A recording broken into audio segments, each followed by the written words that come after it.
Howdy, all y'all. On our frontier tonight, Hillary's rodeo, Jeb's cattle call, and the Hawkeye quick draw. But first, the gunslinging governor, the comeback cowboy, Rick Perry of Texas.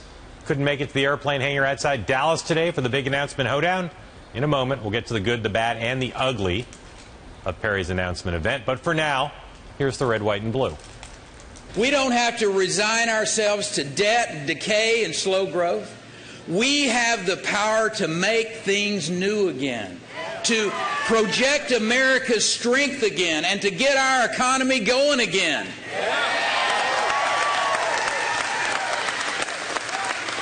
And that is exactly why today I am running for the presidency of the United States of America. John, Governor Perry famously flamed out in 2012 like a box of cheaply made foreign fireworks. Did today move him forward on his path to redemption? Mark, I do not know if redemption will be possible for Rick Perry. I thought that speech was pretty good. It was energetic. It was strong. It was even a little funny at times. But I don't know whether it will be possible for him to dispel the memory of the flame out that you mentioned, which was less like a box of cheap fireworks than more like the towering inferno. He made himself, I'm afraid, for too many people a joke. And I'm not sure he's ever going to be able, even though with a credible speech like that, he can give it for months to come. I'm not sure he's ever going to be able to make it back. Much better today than he might have been, and he showed some of his true self, which I've long said is his biggest problem. He doesn't show people what he's truly like, and it was his message and his core message. You take away the fact of the bad image he left last time. You take away the indictment he's still under. Those are two big things to take away. Yeah. He is a potentially strong candidate in this race. I continue to believe, along with Mike Huckabee, he's one of the two most underrated people in this field. Well, as you know, you can't take those things away, unfortunately. And look, that guy, if he did not have an indictment, and if he did not, as you're saying, if he did not have 2012, if he was introducing himself to the Republican Party nationally with that speech and with his record, he would be a top-tier candidate. But I don't think anybody, including you, would argue at this moment that he is one. The other big variable is fundraising. We still don't know how formidable he'll be on that front. Last time he was one of the biggest, at least at the start. Absolutely. All right. Unlike most towns in Western movies, today Texas was big enough for two mega capacious personalities, Rick Perry and Hillary Clinton. At Texas Southern University in Houston, Secretary Clinton received the Barbara Jordan Public-Private Leadership Award and delivered one of the most substantive and politically sharp-edged speeches of her candidacy so far. The topic was voting rights. Here's how she described what she called a systematic effort by Republicans at voter suppression. What is happening is a sweeping effort to disempower and disenfranchise people of color, poor people, and young people from one end of our country to the other.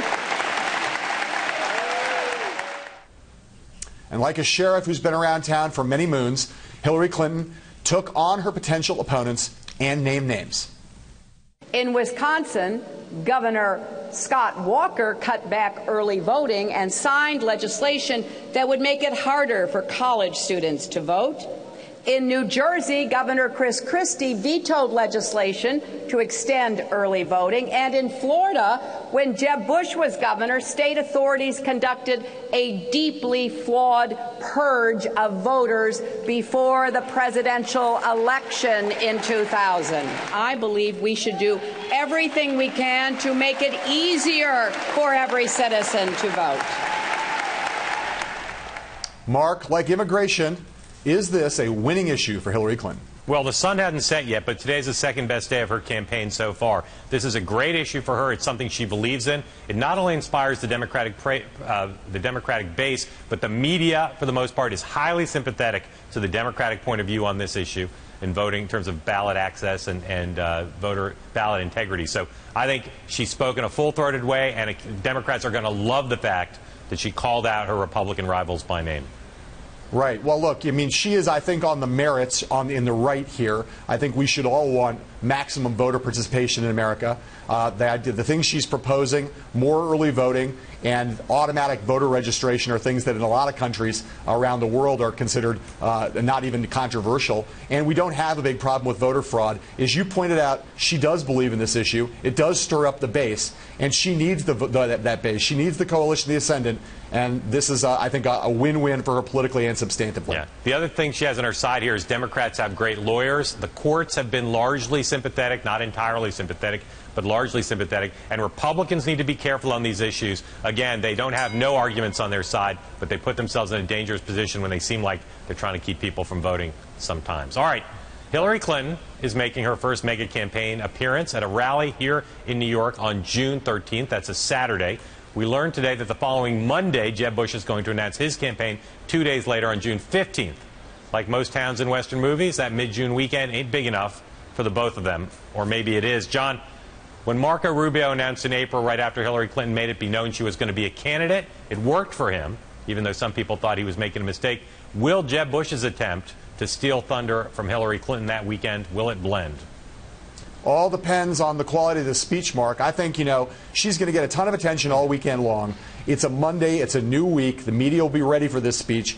Everybody's been waiting for his entry, his formal entry into the race for a long time. So the stakes are very high. The bar he's going to have to clear is very high. But if he clears it, he will have the week to himself, or at least several days to himself, in terms of reaction to the speech. As John McLaughlin would say, you have lurched uncontrollably into the truth. If he pulls this off, if he gives a great speech, if he is the Jeb Bush his supporters think he can be, I think it's a fantastic idea for him. If she gives a great speech and he comes out and doesn't, he's in a bad place. Look, he's doing his announcement in Florida.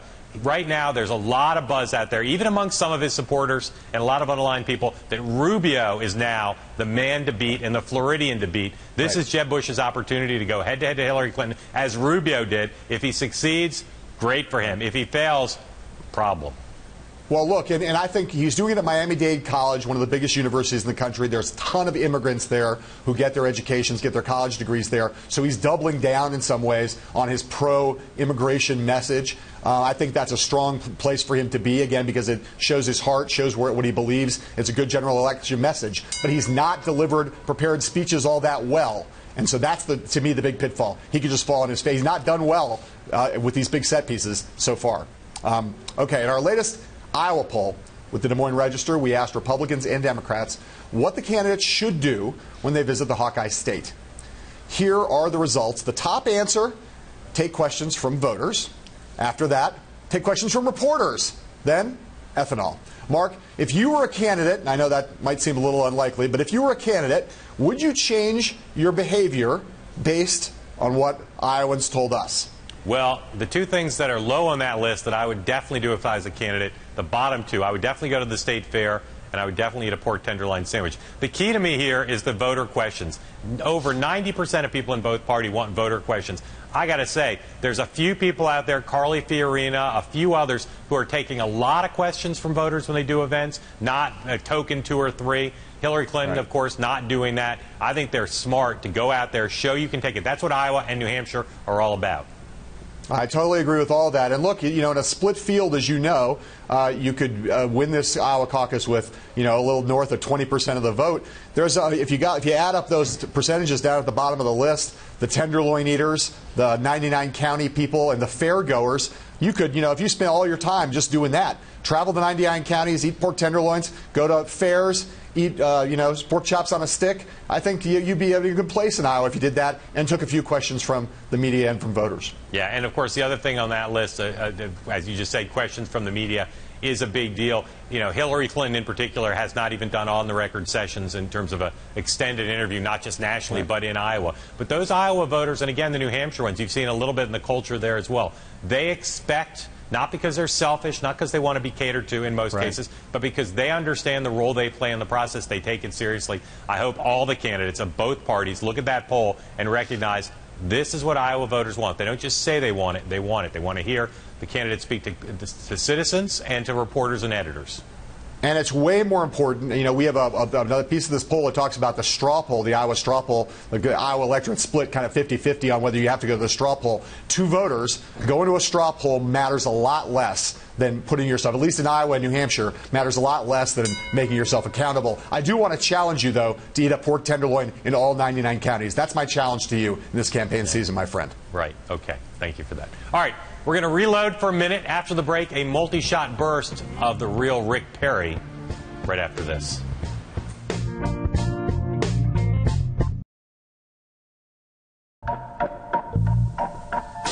Okay, here we go. It's WADR announcement speech lightning round.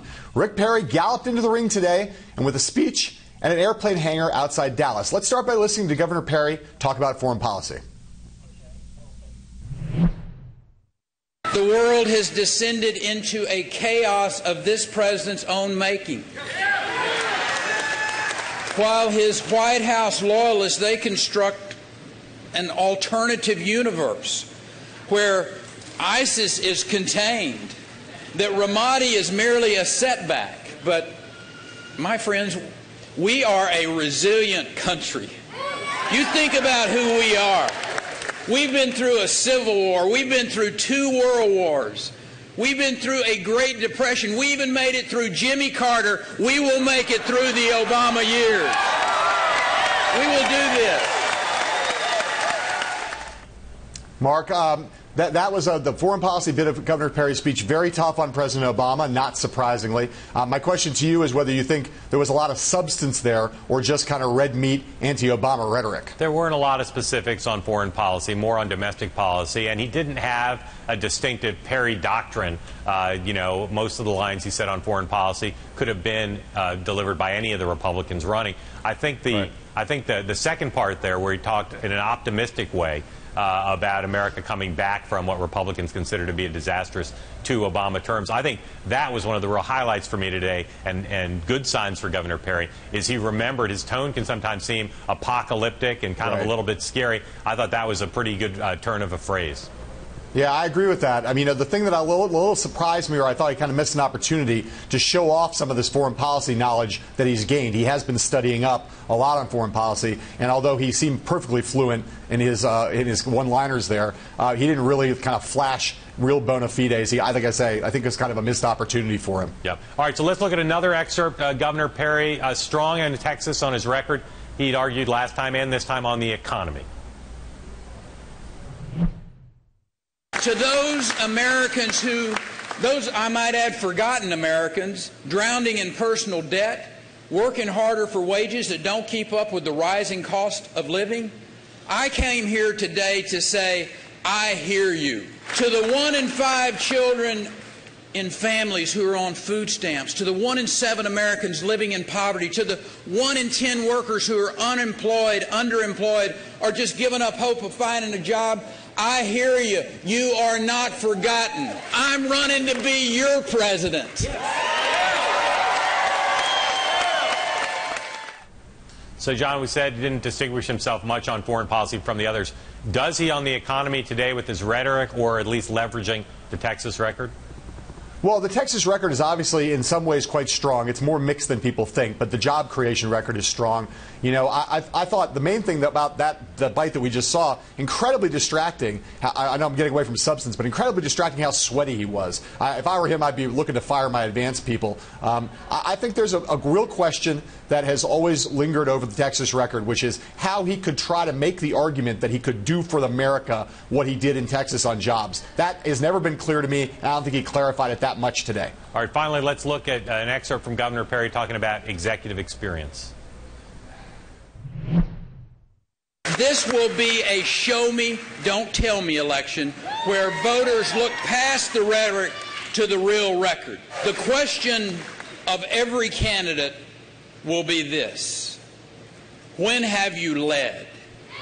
Leadership is not a speech on the Senate floor. It's not what you say. It is what you have done. So, John, we're going to see this debate between the governor's category and the senator's category. Rick Perry brought it high and hard there, not by naming the senators, but making it clear that he thinks the governor should be the nominee. Yeah. I mean, look, I think, that's the one place where he's got a strong argument. I mean, it's not the one place, but it's a place where he has a strong argument. I think that show me, don't tell me line is a good line. It encapsulates something really important. I think he makes this is the most credible argument he has to make. The longest serving governor of Texas. Texas thrived while he was there. I'll show you when you're just going to tell me.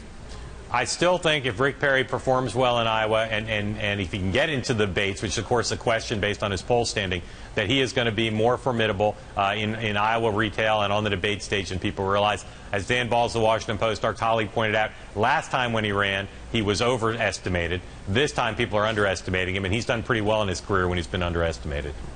Well, look, there's a reason why back in 2012, when he got ready to enter this race, it turned out it was a mistake for him to get in, given the state of his back and other health issues he had. There's a reason why we all thought he could be the Republican nominee in 2012.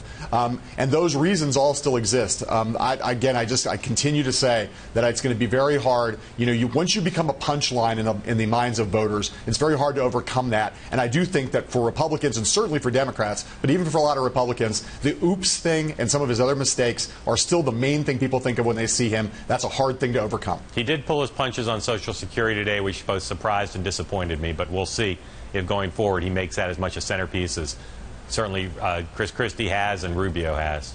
Right. All right. Coming up, the guy who lets us surf on his super fancy couch when we're in L.A., Mr. Hollywood himself, Fred Davis, after this.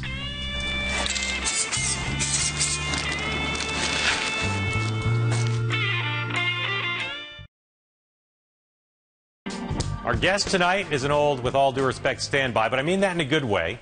Republican strategist Fred Davis joins us from Los Angeles. Fred, thanks for coming back on.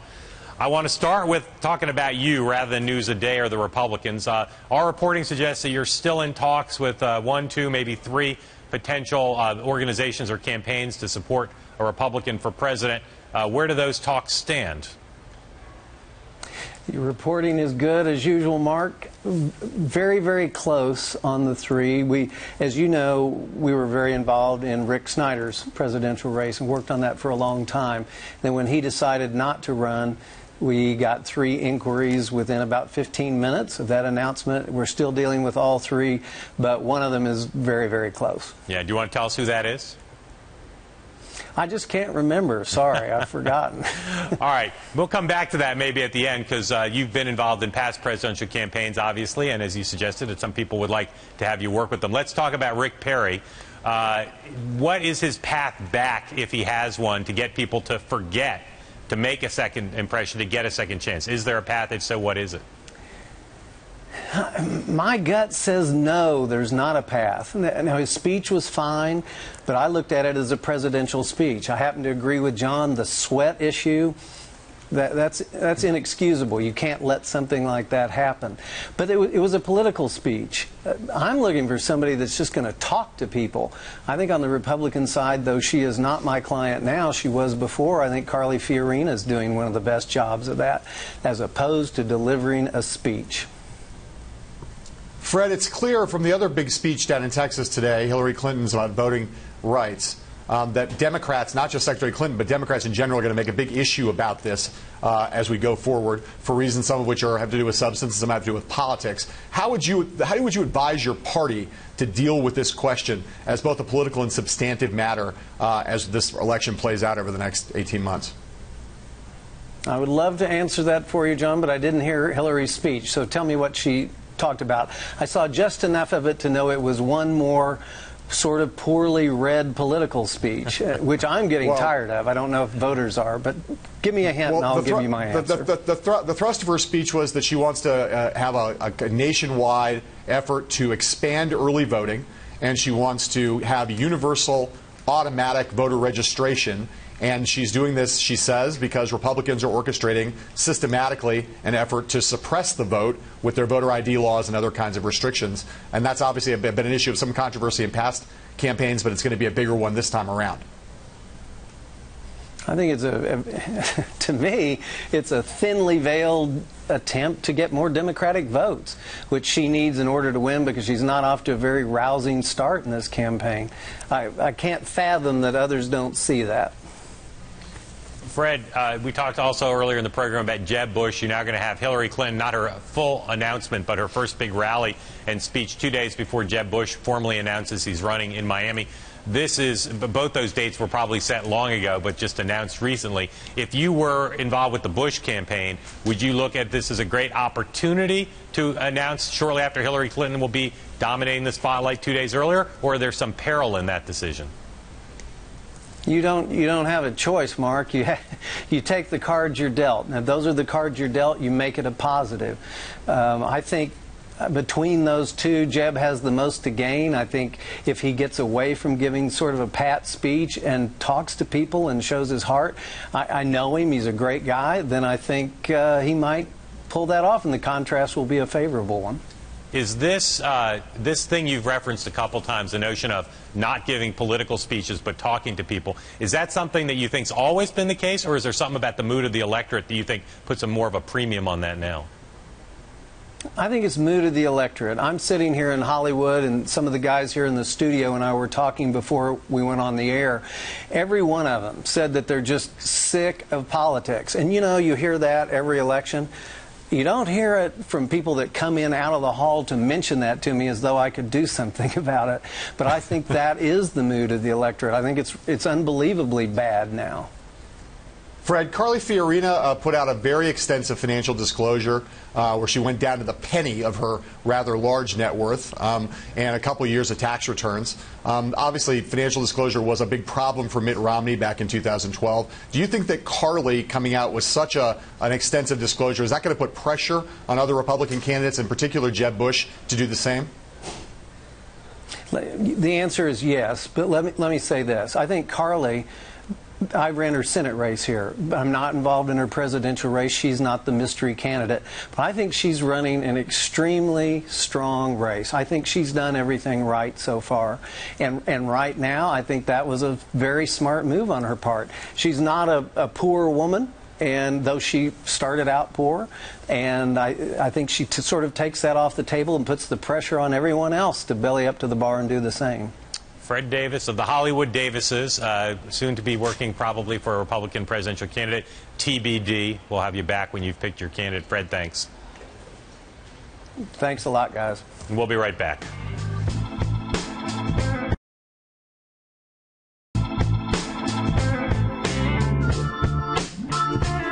We're only on television sporadically every day, but we're live 24/7 on BloombergPolitics.com, where you can go and read coverage of Rick Perry's announcement speech, Hillary Clinton's big voting rights speech today. Mark, she used a phrase and cited her husband, and one of your favorites, Bill Clintonisms.